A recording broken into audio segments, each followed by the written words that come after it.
Immanuel का निशान।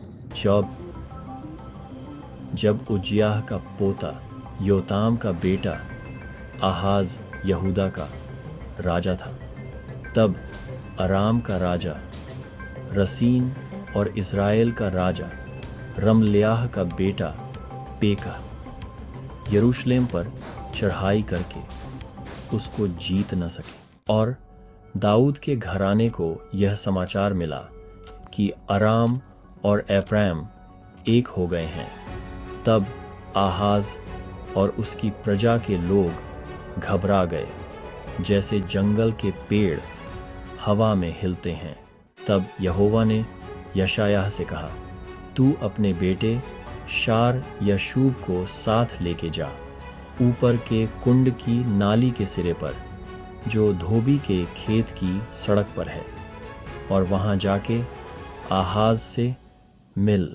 उससे कहना, खबरदार रह, चुप रह, और उन दो टिमटिमाते हुए अंगारों से, यानी रसीन और अराम और रमल्याह के बेटे के क्रोध से न डर और न घबरा, क्योंकि अराम, एप्रैम और रमल्याह का बेटा तेरे विरुद्ध बुरी युक्ति करके कह रहे हैं कि हम यहूदा पर चढ़ाई करें और उसको डराकर अपने वश में कर लें और ताबेल के बेटे को उसमें राजा बनाएं।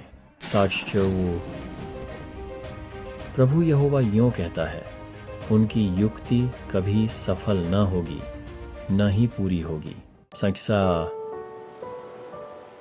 क्योंकि अराम की राजधानी तो दमिश्क है और दमिश्क का आधार रसीन है, और 6.5 वर्ष के अंदर एप्रैम देश उजड़ जाएगा और वह राज्य न रहेगा। फिर यहोवा ने आहाज से कहा, तू अपने परमेश्वर यहोवा से कोई न कोई चिन्ह मांग, चाहे वह नीचे अधोलोक में हो, चाहे ऊंचे स्थानों में हो।